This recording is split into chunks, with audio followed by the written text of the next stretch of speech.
Let's start. Good afternoon, everybody, and thank you very much for joining us. I'm Bob Leeser with Tulsa Global Alliance, and we are very appreciative of the Right Honorable Henry McLeish and Rodger Randall being our speakers today. I hope everyone's doing well and staying healthy. It's nice to see all of you. And a special welcome to our guests from outside Oklahoma, including some colleagues in Washington, D.C. who've joined, Henry McLeish in Scotland, of course, and another former international visitor to Tulsa from last year, Martin Jarušek. I hope I'm saying that right, from the Czech Republic. Welcome all. Tulsa Global Alliance. Thank you for putting this together. I know it's your meeting, but we want to be informal, so may I interrupt already at the beginning? Absolutely. You introduced Henry as the Right Honorable, and people have heard that title, but they don't know what it means. So why don't we have Henry start off by telling what his title means? Absolutely. Okay, if you wish, Rodger. You've heard it many times before, but essentially it's an honorary title passed to you by the Queen. It stems from the situation with Henry VIII, much more famous for his wives than he was for cabinet government, but his cabinet at that time was called the Privy Council. And it met to look at important things like taxing the poor to pay for the wars, disliking the French and fighting the wars against them. So essentially that was the Privy Council. However, since that period, hundreds of years ago, it's carried on. So the Queen now has the Privy Council. And throughout the world, I think there are 450 of us who have the title Privy Council. But to cut a long story short, the real issue is that our only important role now is that when the Queen abdicates or the Queen dies, we have to be in London the day after to select her replacement. In my view, of course, it will be Prince Charles, but that is the function of the Privy Council. So the world can't know what is happening until we give the go-ahead. So that's an outstanding function ahead, but hopefully the Queen, God bless her, she's wonderful politician, wonderful monarch. She looks likely she's going to stay around for a long, long time. She has been an extraordinarily successful leader. And one of this, talking about Bob, do you want me and Henry to just proceed to talk, or do you want to? Let me say just a little bit about how wonderful both of you are before you start talking yourselves. So I've titled this program When Henry Met Rodger, and talking about all of the wonderful things that Henry and Rodger have done would last longer than the time we have allotted today. But here are a few highlights. Rodger Randall serves as Peace Corps volunteer in Brazil, a state senator and later president pro tem of the Oklahoma State Senate, mayor of Tulsa. He was also, as I believe this is correct, founder and president of the University Center at Tulsa, which is the building that is currently OSU Tulsa, where the Tulsa Global Alliance office is. That did not happen in immediate succession, but yes. And there were many, many others, Penny Williams and more, who participated in the founding. He's also been board chair of Sister Cities International. And of course, Tulsa Global Alliance administers the Sister City program. We have 8 sister cities around the world, and this is the 40th anniversary of the Sister City program in Tulsa. And he's currently director of the University of Oklahoma Center for Studies in Democracy and Culture. He's been on many civic boards, including he served 2 terms as the Tulsa Global Alliance board chair. And he's also honorary consul for the United Kingdom of Great Britain and Northern Ireland. So Henry McLeish's career in public service spans 30 years and includes posts such as local councilor in the Kirkcaldy. Did I say that right? Very good. Good try. Good try. Thanks. A Labour member of Parliament for Central Fife, Minister of State for Scotland, and First Minister of Scotland. He was a member of the Broadcasting Commission and was chair of the Scottish Prisons Commission, And during the last few years, he's been a visiting professor and lecturer at a number of universities in the US, teaching European Union studies, UK government and politics. And these universities include the University of Arkansas, University of Denver, US Air Force Academy, and University of Oklahoma. Most significantly for today's discussion and for part of the work that Tulsa Global Alliance does, in 1988, Henry McLeish participated in what was then, I believe, the USIA International Visitor Program. It's now called the US International Visitor Leadership Program and is part of the US State Department Bureau of Educational and Cultural Affairs, currently celebrating its 80th anniversary.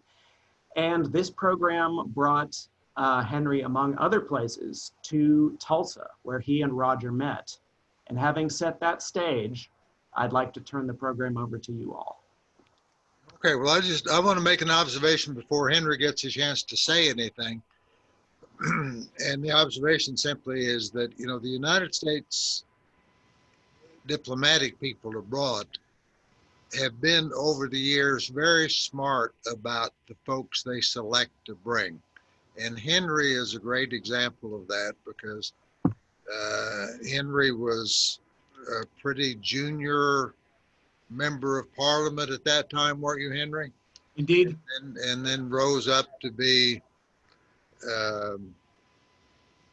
cabinet minister, first minister of Scotland, and in Scotland, the first minister is the head of government, so that's the top job in Scotland. And then perhaps most prestigious of all, Henry was selected, or most important of all, to chair the commission to devise a plan for the long-term success of Scottish soccer, or football as they call it in the rest of the world. And so, you know, the politicians come and go, but football stays. And so to be the guy selected to put together a plan for the future for football, that was a big deal. And so Henry was just one of many people that our diplomats abroad identified at a young age to be somebody who was going places. Let me make one other little comment, if I may, by way of a story before we turn it to Henry. We were talking about the Queen, and Henry was saying very kind things about the Queen. But Henry and I are good enough friends, you know, that people can play a little trick on the other now and then. And we went to Henry's wedding a few years ago, and they had quite a big crowd. And Henry took me aside and asked me whether I would make the toast to the Queen. Now, for those of you who aren't fully familiar with Scotland, that may not sound like a big deal. But in Scotland, you know, not everybody is for those English royalty people. And so that was one of the bigger political challenges of my life, composing a toast to the Queen that would not be booed in Scotland. Well, at that point, I mean, I think, Bob, what I should do is, with Jim Showler sitting there, is to say that I have also lectured at OSU in and around Tulsa. So I like to keep the record straight. No, I was very privileged in 1988 to be one of 5 MPs invited by the American Embassy in London to visit the US on the American Visitor Program for 1 month. Now, this was an astonishing month. I had been 1 year in Parliament at that time, and this was going to be part of 30 years in elected office, 20 years in public services. And I arrived in 88. I was blessed, I think that's an American word, to meet Rodger and become a citizen, an honorary citizen of Tulsa. I also was delighted to be hosted at that time by Congressman Mike Sinar, the late Mike, who I had a close friendship with and who I greatly admired. And of course, this was the year in which Dukakis was standing against Bush. And in that sense, the Dukakis-Sinar was the ticket. And we had many occasions on my visit to be campaigning there. But the highlight for me was to be in Tulsa. And I think, as I said to you, Bob, earlier, that I've been to America now something like 110 times since the mid-1980s, and over 50 of those trips have included a visit to Tulsa. But strikingly for Rodger, not famed for being parochial, but I visited Tulsa and Tulsa and Tulsa and Tulsa until I got to the point one day I said, look, Rodger, I believe there's a place called Oklahoma City in the state. Can I visit? He said, not really. There's not much to add to your CV by going there. So Rodger, being a loyal Tulsian, kept me from doing that. But anyway, it's been a fabulous experience so far. I expect to be coming for more years. And I think, as Rodger has quite rightly said, that the Tulsa has got great history. Rodger has been a great fount of wisdom for me, fellow politician. I believe a politician, if he wanted to go, and in some respects I use the word advisedly, further to Washington, he could have done so. And what I also admired was the fact that he could reach over the divide, because I'm now convinced that part of the problem facing the world, facing America, facing the UK, facing most places, is the bitter partisanship we see in politics.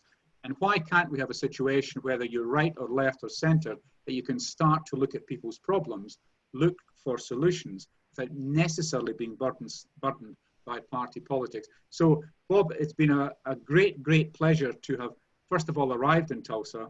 I'm just amazed and delighted that that link has continued. We have taken Henry to other places besides Tulsa. Henry has been, for example, to Poteau. Henry may be the first Scottish citizen ever to visit Poteau. We've been to Pawhuska. We've certainly been to Tahlequah, those kind of places as well. Well, Rodger describes them as just Pawhuska and Tahlequah. I don't know whether many people in Tulsa or Oklahoma have been to a domino parlor in Pawhuska, where there are guys sitting around a table whose average age must be about 150, who are spitting into tins with like spittoons. The paper and the paint is crumbling from the walls. And I was saying to Rodger, he took me in there just for a bit of devilment, but I was quick to get out. And I also, Bob, have to say that I was in Tahlequah when I was introduced to mountain oysters, I think they're called. And that was another great step in my search for decent cuisine in Oklahoma. But I resisted the temptation to do that. So yeah, I've seen a lot. And thanks to Rodger, we've probably been to some parts of Oklahoma that few Oklahomans have been. Yeah, I think that's very much true. No, we've had this back in earlier days. I don't know who all comes. Well, I think I would hear about British visitors, but we used to have more, I think, because I remember there was a member of Parliament, Henry, from Scotland named Bruce. I don't remember his first name, came through. And then a fellow, Kenny Farquharson, who now writes for the Times and wrote for the Scotsman before that. So we've had a number of Scottish visitors over the years, but none has made the impression that Henry has, or has been as loyal in returning as him. But I think the point you make about the international side of it, Rodger, is the important one for me, because you have institutions like Tulsa Global, you have the visitor program, you have many, many things that Britain, or the United Kingdom, or Scotland, we don't have. And it seems to me that internationalism has to be the way forward at the present time. The drift towards nationalism and isolation isn't working, and that's obvious. But it seems to me that, you were in the Peace Corps, but my trips to America have shown me a very different side of America than you would get from reading television news or the popular press in the United Kingdom. And one of the things that I would extol about the United States, it's its international credentials. And I just do think that they are now more relevant than when I started out over 30 years ago. And hopefully these kinds of programs will carry on, deepen in terms of access, and hopefully the quality will remain the same. But Bob, in Tulsa Global, which is well named, this internationalism through the visitor program has really been one of the highlights of my life.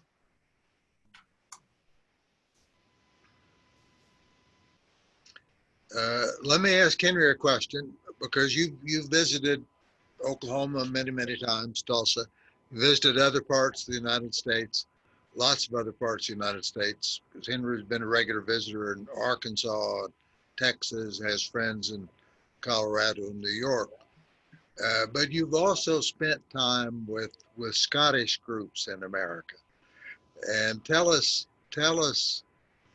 how representative American Scots are of contemporary Scotland.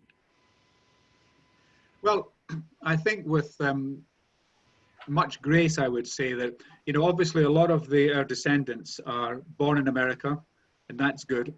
And a lot of them have a different view of their home country, which is often very romantic, which is often about a very different age. But nevertheless, their passion for Scotland is undiminished.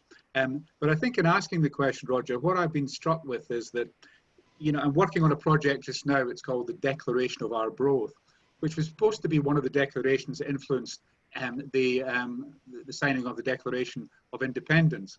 And looking at it from that point of view, I think at least 30% of the signers of the US Declaration of Independence were in fact Scottish descendants. And one indeed was a minister from Scotland, Witherspoon, who had come across and was part of that group. Obviously from then, we occupy a great deal of different parts of America. Hopefully we brought something from our native land in Scotland. But I've always been impressed by when meeting the groups. They are friendly, they're warm, they're proud, they're passionate, but they're also great Americans. There's none of this kind of, well, I'm Scottish, but I'm just part American. They are American, but very proud of their ancestry, very proud of where their parents or grandparents or great-great-grandparents have actually come from. And that mix in America has always been something, Bob, that has really impressed me. And I always not joke, but make the point that when I see the Statue of Liberty as I fly into Newark, it's very welcoming. It's a great image for the United States. Sometimes now you think that the immigration issue is volatile, it's a big issue. But I always remember, and I say to people, remember that when people from other countries come to your great country, the first thing they see is the Statue of Liberty. And for them, it's a symbol of how welcoming, how international America is. And I think, without being slightly offending of America, this is a good thing to remind ourselves at a time when immigration is a key issue, difficult issue, a divisive issue. But for most of the world, that statue of given by France is something that we cherish, and we hope Americans will too, Rodger. Now, Henry, that was very generous of the French to give us that statue. Have the Scots thought of some gift they could give to us too? Well, Rodger, we produce $6,000 million worth of whiskey every year. And I believe a great part of that comes to the United States. Now, I don't want to offend people who have, for various reasons, an aversion to alcohol. But we think that once we've given you all of that, regardless of the consequences that might occur from it, we think we're doing our bit. But the other serious answer to the question is that, look, Scotland, the new Scottish government is very close to Washington, very close to the US government. And I think that at times like this, we think of brothers and sisters everywhere in the world. And I think what you've got always is the compassion and interest and enthusiasm of Scotland to American issues. Henry, just for everybody else's benefit, give us 2 or 3 or 4 facts about Scotland that might be of interest to us. One fact, for example, that I learned, I think, thanks to you, is that at one time, I suppose we're talking about 100 years ago, but at one time, half of all the steamships afloat in the world were built in Glasgow. Yeah, well, I think that's an illustration of the changing world that we now live in, because 1910, of course, empire was over by the 1940s. But at that point, nearly 50% of all the ships that floated on the planet were made in Glasgow. Now, that it seems like an incredible statement to make, but it illustrates that at that point, you built ships in Glasgow. Clyde built. It was like having Rolls-Royce on your car. I'm sure many of you have a Rolls-Royce and you would see that. But the point is that that was part of Scotland. We no longer produce ships of any size. We've got some small vessels being created. But again, technology has overtaken. International developments elsewhere have taken. I think the other issue for us is that a lot of people don't realize that in terms of alternative energy, renewable energy, Scotland currently leads the world in the proportion of energy that comes from renewables. Now that is an astonishing achievement. It's partly decided by the really awful weather we have in Scotland and our very large coastline in terms of creating alternative energy. And I think the third point, Roger, is that since the 1700s, we were virtually the first country in Europe to have any church-provided education. So Scotland has probably had education for children for much longer than any other country in the world. And we tend to try and pride ourselves on that at the present time, that we live in a world where as we look forward, it is about education, it is about learning. And I remember that when we were in government in '97, Tony Blair, who was the Prime Minister at that point, I was a member of his government, he had the mantra of, when he was asked the question about what was important, he just said, education, education, education. So it seems to me it was relevant then, it's relevant for the US, it's certainly relevant for Scotland at the present time. But of course, of maybe more topical interest is the fact that we joined with England and Wales in 1707 to form what is now the United Kingdom. Ireland joined in 1801. There's now discussions about whether or not Scotland might want to leave the Union of the United Kingdom and become independent. Now, that's reached a rather delicate stage. Scots are divided, 50% to stay, 50% to leave, but nevertheless, that's going to be a big political issue. And I know that speaking to friends in America and speaking to friends in Scottish groups everywhere, that's obviously a key issue for them. They're slightly divorced from the debate, but nevertheless remain enthusiastically interested in what that outcome might be. Where does it stand to have another vote? Well, the last vote was in 2014, and in that vote, there was 55% of Scots wanted to remain within the United Kingdom, 45% wanted to leave. Now, that was too close to call, really, for the Westminster government. They were slightly taken aback by the size of the vote that wanted to leave. I think we're talking now about 6 years on. My prediction is that we will have another vote sometime, but with the pandemic and with other considerations, it won't be any time in the next few years. But nevertheless, it's all about identity now. It's all about nationality. It's all about different viewpoints about why we should be in the union, why we shouldn't be in the union.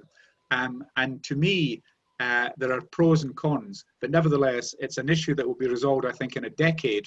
And I'm not quite sure which way Scotland will decide to vote, if indeed. My main task just now is to try and get some solution which allows Scotland to remain in the union, but in a more flexible federal structure where Scotland could do far more, achieve far more, have a far greater degree of independence, but still part of the United Kingdom and still part along with Northern Ireland and Wales and England. But it's up in the air, anything can happen. And of course, the advent of a new government at Westminster, who have their own distinct qualities, some of which I don't agree with, have to be aware of not making a very delicate balance between Scotland and the United Kingdom much worse as we move forward. Let me ask one more question to Henry, and then Bob, if it's all right, let's open it up to everybody to ask questions and have a conversation. But we have many, many Scots heritage people in the United States, especially in a place like Oklahoma. I'm part of it, but I suspect half the people tuned in today have some Scottish blood. We've adopted a lot of ideas and influences from Scotland, and so Scotland's had a great influence on us. We look at the United Kingdom today, and the United Kingdom is is adopting more and more American qualities, especially in politics. Now, is this a healthy export from our country to yours, Henry? Roger, I was trying to be diplomatic up to this particular point. There is a presumption, I think, in the UK that Boris Johnson may want to imitate some of the qualities of your president, who of course has Scottish blood in him. To be fair to Boris Johnson and the Conservative Party, they are very, they would like to see much more Americanization of Britain than some other parties would like to see in the UK. That's not a slight against America, but on the other hand, you have a very distinctive qualities, you have a lot of constitution, you have a lot of conservatism, you have a lot of capitalism, and you have a lot of Christianity. Now, a lot of these qualities do exist in the UK, but not to the same extent. So my belief is that Boris Johnson would be better to build a distinctly British feel to the United Kingdom, or a UK feel to the United Kingdom, and be less inclined to follow something. But on a serious point, what I'm concerned about in the world, whether it be in Brazil, whether it be in India, whether it be in Turkey, whether it be in Poland, whether it be in Hungary, is the degree to which now democracy is under stress. Democracy is being contested. And there's a great lurch towards authoritarianism in Western Europe, I believe in the United States as well. Now, politics apart, I talked earlier about having a world that comes together to work for the common good, the global good.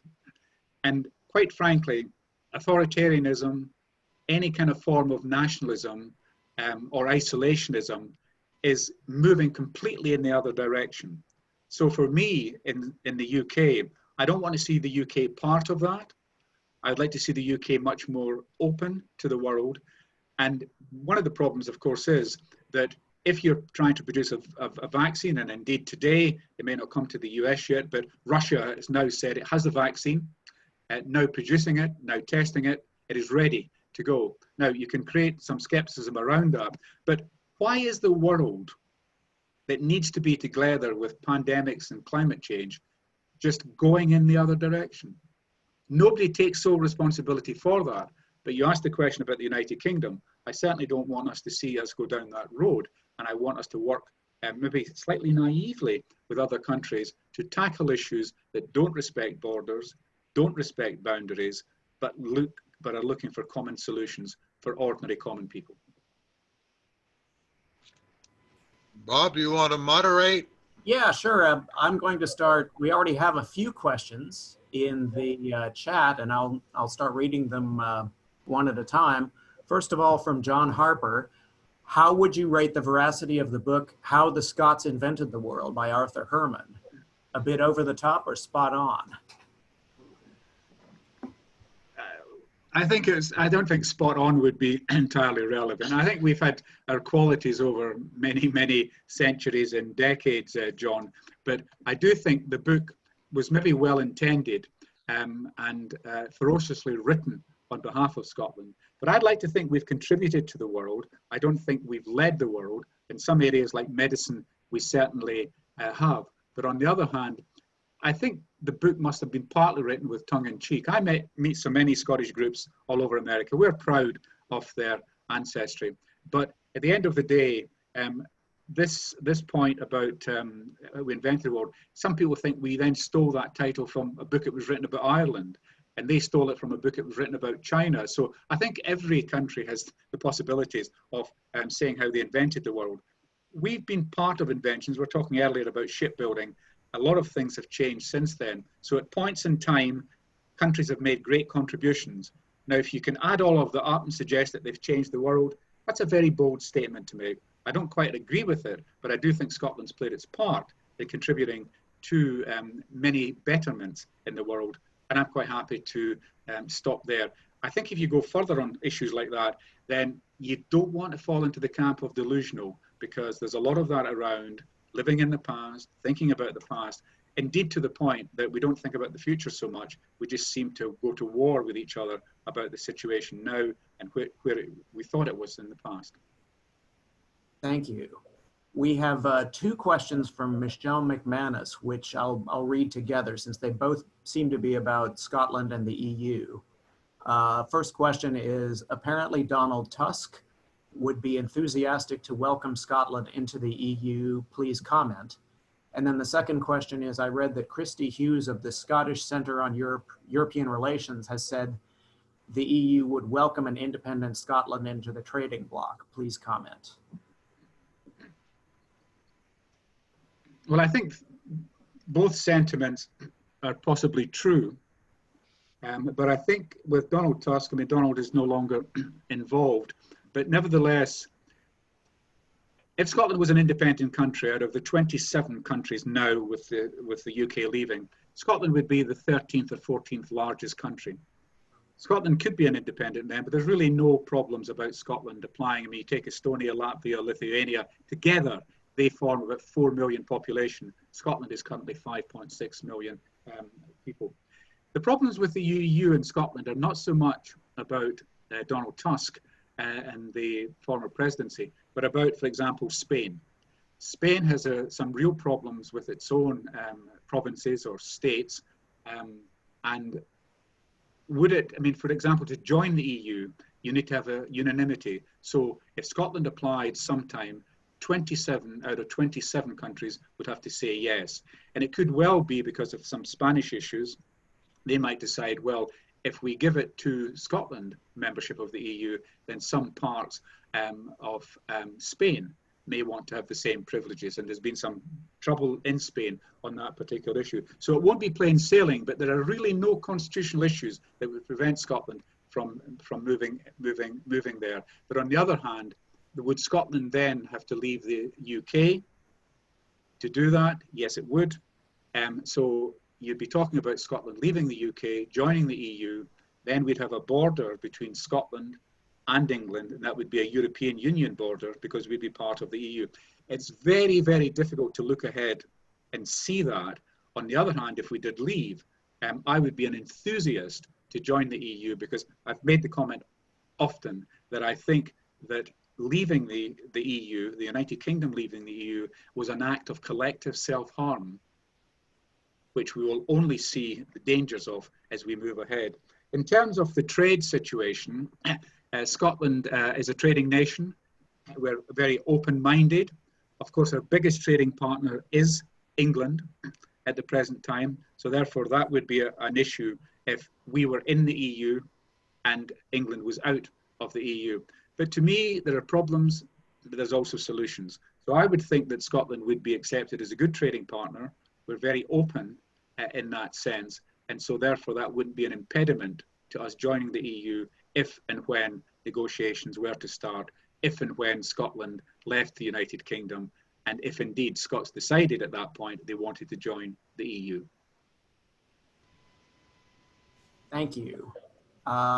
Here's a question from Kyle Miller.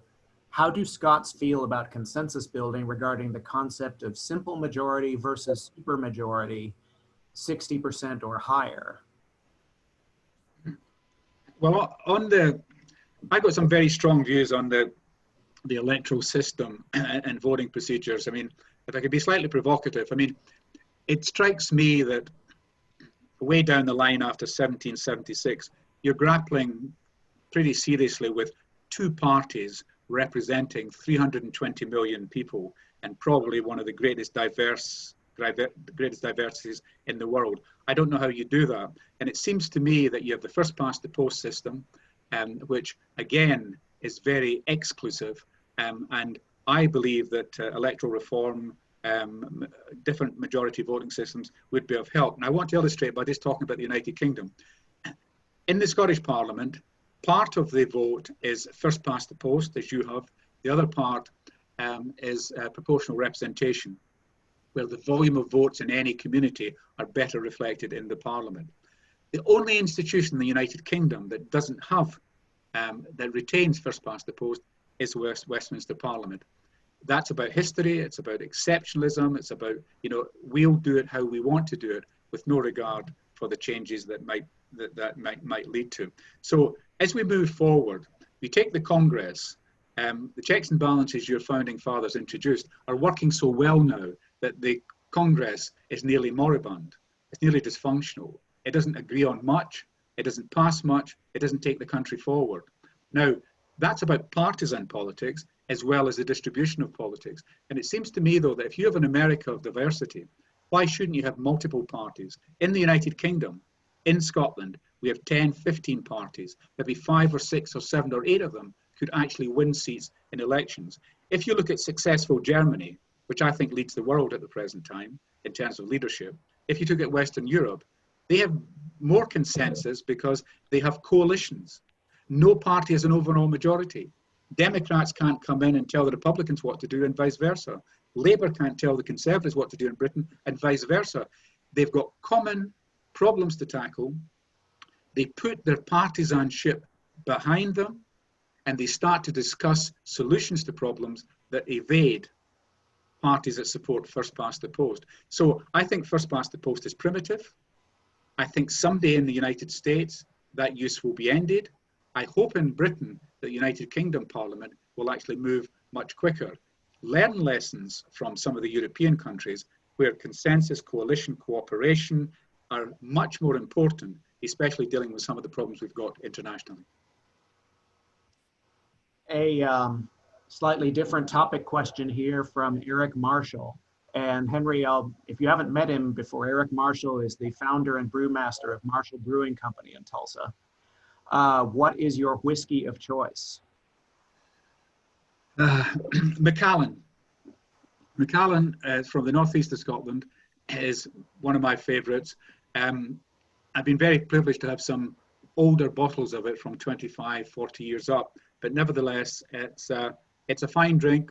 And of course, the interesting point now, which may be lost on, maybe not known in America, that we have an enormous whiskey industry, which is our biggest export, but we don't produce any barrels, any casks. They come from the southern part of the States, United States, or sherry casks from Spain. So it's an interesting phenomenon. But anyway, the Macallan I like because it has the sherry oak caskets, which of course imbues the taste of the Macallan. The second one that I like is Talisker from the Isle of Skye, slightly smoky. Macallan is not. And I could go on and on and on. You'd probably think I was an alcoholic by the time I had finished. But these are two of the best. But look, when you're talking about something like 600 or 700 whiskies, it's a bonanza. It's an opportunity for people to taste. I sound now like a Visit Scotland tourist trying to attract you over and drink our whiskey. But no, it's a great drink. But like everything else alcoholic, if we drink to the minimum, it helps everybody. From Nancy Rosen, who is your favorite author? Edinburgh has the only train station named for an author, correct? Edinburgh has the only train station for? That's what she says. I'll have to look that up. Right. From Scottish author. A Scottish author. Well, you know, this is an interesting point. I deal with so much modern non-fiction stuff just to keep my head filled with all the kind of stuff to answer the questions that we're dealing with tonight, that I'm pretty much a poetry. And of course, that means automatically, you know, the life and works of Robert Burns, a great poet, or man of the millennium, a man of the millennium by 1,000 years in terms of a popular vote. And he links in with some of the wider social political issues that I'm involved in. And he has some tremendous poems, but the great thing about Burns is that he is what I describe as a patriot of humanity. You know, Americans are patriots of your great country. I'm a patriot of Scotland. But Burns has got this enthusiastic series of thoughts which actually suggest that we should broaden our humanity. And how good would it be in Texas, where I go to speak, that they have two pledges, one to the Union and one to Texas. And I joke with some of the classroom teachers and saying, I'd like a third one, that the pledge is to humanity. So Burns and his work is imbued by that bigger thought patriot of humanity. And it was again something that Victor Hugo, in the midst of 18th century France, it's 19th century France, sorry, when Napoleon was on the march, and he was worried about nationalism in that country at that particular time. And you know, he's the author of many great works, and he said at that time he wanted to be a patriot of humanity to overcome the obstacles created by nationalism. So Robert Burns is my great read, and to be fair, and maybe this complements my sometimes English sentiments, that Charles Dickens is another author that I thoroughly enjoy, because his work is about contemporary London and England at that particular time he was writing, but also very close to some of the political issues and political ideas that we're grappling with today. And one of the great things I find in literature generally is that you know, we often talk about coming up with new, better ideas, but we often find that these new and better ideas are ensconced somewhere in a book, in a novel, in a piece of poetry, in a piece of writing. And that to me is much more stimulating than just merely reading for the sake of it. May I interject just to add a point to what Henry said? You know, I think of the difference between fiction and nonfiction as in nonfiction, we get useful information. In literature, we get important information. And so literature really gives us an opportunity to encounter the big truths that Henry is talking about. And for the less literate here, Waverley is the author after whom the train station at Edinburgh was named. But I'm not really familiar with that author. Maybe could Miss Rosen talk about Mr. Waverley? So Walter Scott. What? Well, so Walter Scott was the author of Waverley. Oh, okay, okay. And he was a prodigious writer as well. Right. But sorry, just a postscript to Bob to that point about fiction and non-fiction. Are we not living in a world where the two are colliding? That's not necessarily just a point for America, but nevertheless, it seems to me that remarkable things are happening that 20, 30, 40, 50 years ago might have been the subject of a novel, but now are an impressive reality. I think an English writer did that novel. Mr. Orwell. Well, another great writer, his key subject was often the truth, and so therefore that could take us onto some dangerous territory, Roger, at this particular time. Sorry, there's a question flashed up, Bob, for the lady. I think could you put that up on screen? Yeah. What, from your perspective, what are some of the most pressing topics that international exchange and programming can address in the next 10 years? Well, I would preface it by saying, and it sounds a bit lofty, but you know, we need world leadership. Fortunately or unfortunately, the United Nations is only as good as its constituent parts, and many countries use the United Nations. Many countries exploit the United Nations, but the United Nations has never evolved into the kind of powerful global force that it could be. That said, if you're looking at climate change, if you're looking at pandemics, if you're looking at nuclear weapons, we need leadership in the world to hold these issues together, because people will glibly say, well, a nuclear war can't happen. Really? Are we totally convinced?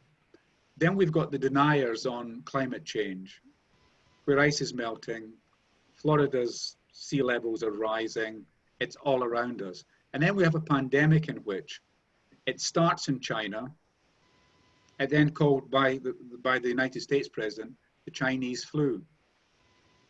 That's wrong, it's insulting, it's provocative, and it's anti-internationalist. So I just think there's a great need for world leaders like Angela Merkel to be putting invitations to people to start to look at the world. And remember, it's the only planet we've got. We can't yet take up sticks and go to the moon or go to Mars or anywhere else. And it's a daunting thing that young people have accepted, but a lot of older people are still in denial. So these will be some of the big issues. But I think secondly, if the UN can't fulfill these roles, what we do need at school level, at kind of state level, at every level in America and elsewhere, is more understanding of the problems of the world. I mean, with respect, I've found in certain schools that I visited in America that you have far less knowledge and information about the rest of the world. You know, I think Scottish school kids know more about George Washington than most of the American kids I've met. Now, it's a trite point, but it's a simple point about global understanding. And to me, the education issue is one where, you know, you're going to have a situation where using ignorance as a topic in its right sense, if a world is full of information, if a world is interested in education and it's not barred by class or color or whatever, then you're going to have a more informed world. I believe a more informed world could be that we lead to looking for solutions for some of these bigger issues. On that topic, I think, sorry, there was another one flashed up about the Security Council. We'll answer that one first. Go ahead. Well, the Security Council is interesting in the sense that there are some obvious players on it, but one of the questions is, United Kingdom is on it. Why is Germany not on it? And the big problem about the Security Council and the permanent members, the 5 members of the 15 Security Council, is that it's called a Security Council, but essentially the 5 blocking members, and they can block any time of the day, any day of the week, any week of the year on any issue. So you've got a division within the permanent members of the Security Council, the 5 of them, that can block by one vote any progress. And so it seems to me that that's the only way often that people will join the UN and the way that we'll deal with security. I think it needs to be overhauled. I think we need to look at it in relation to the problems we face in the world, some of which I've just mentioned. And it may well be that the Security Council in its current form, especially the permanent members, are not keeping up with the changes in society, changes in the world, and dealing with some of the problems that we've actually got. Are there any other questions?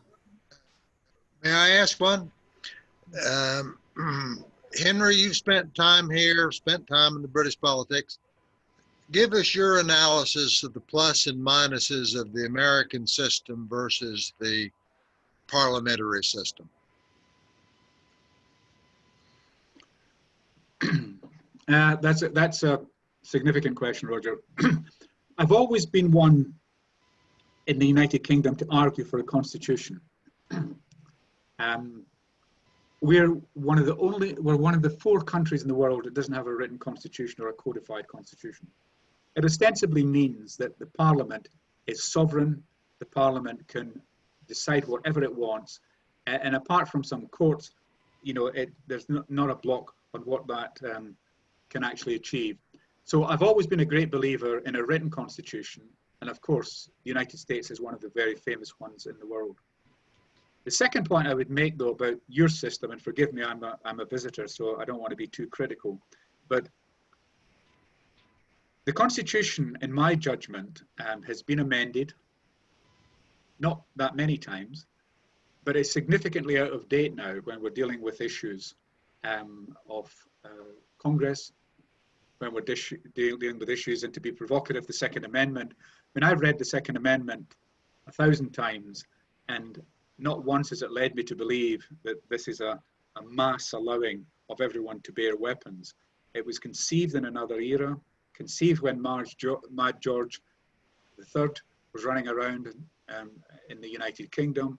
It was about militias, it was about this, it was about defending your homes. So constitutionally, I think that you have one, but I think it's slightly dated, and it's often used, I think, to lean on when in fact other instruments of government should be used. I think the Congress, I've always been impressed with up until recently, because it seems to me now in the distribution of powers between the presidency, the House and the Senate, I know that President Trump makes up a lot of the powers as he goes along, but on the other hand, the House is run by one party, the Senate by another at this stage, and the president seemingly not so interested in either house. So that can't be right.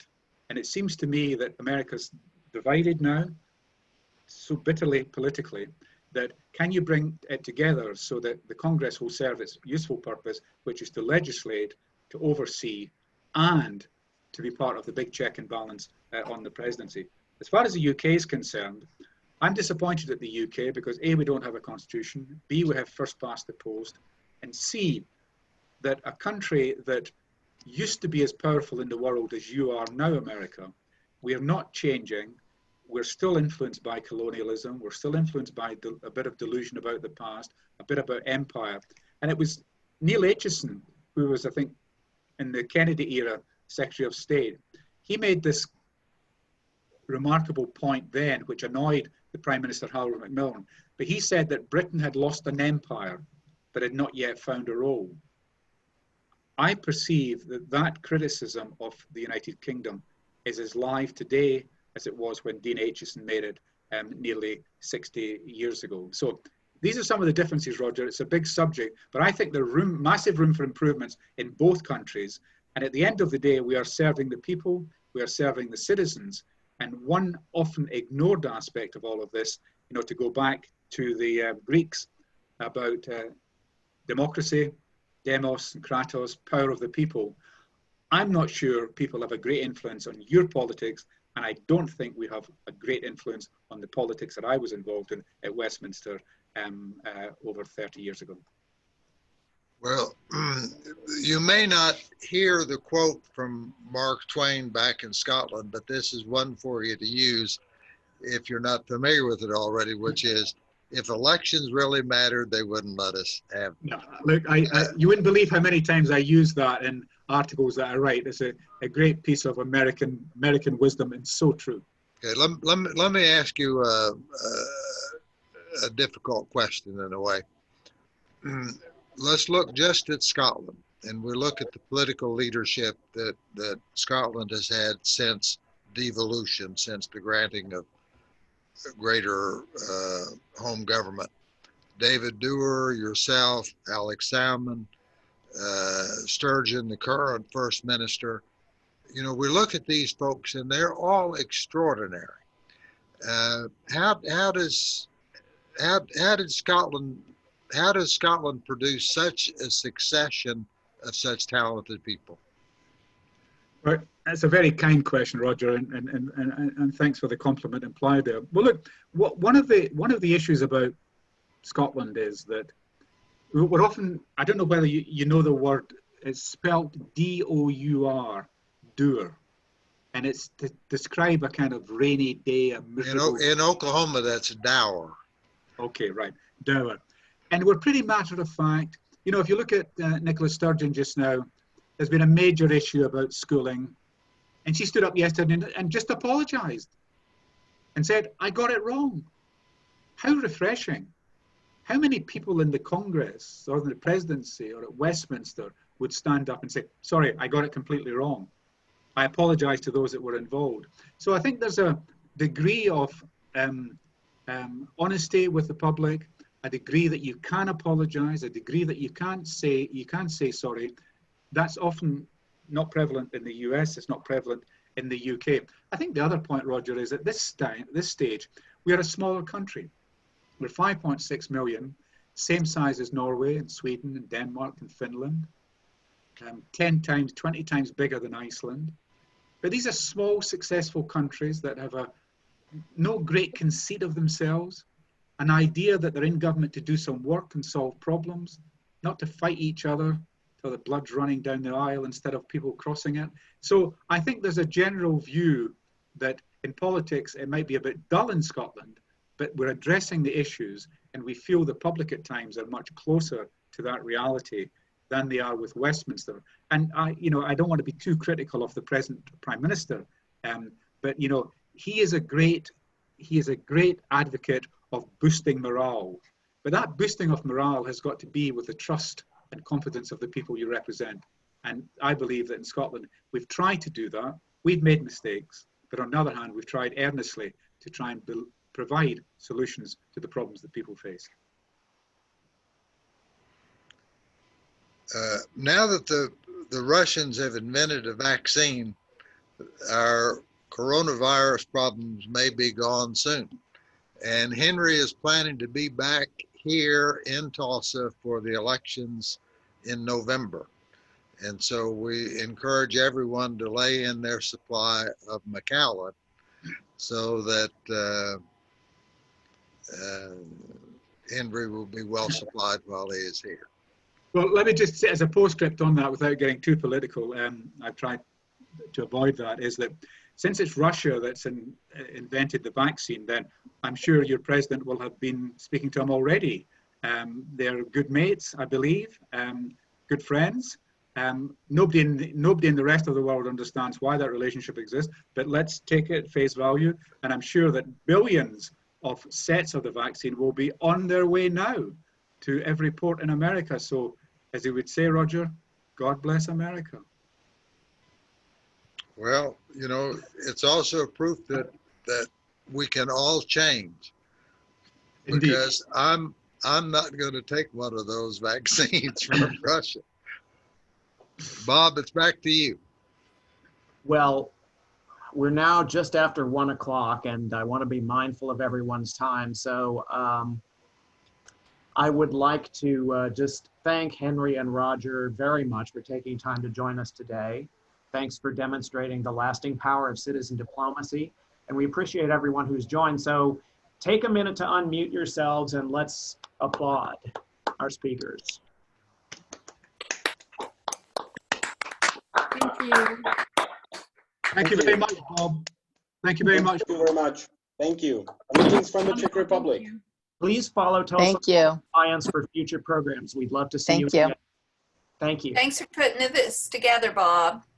Thank you, Bob. Henry, you might need Yeah, to be, thank you.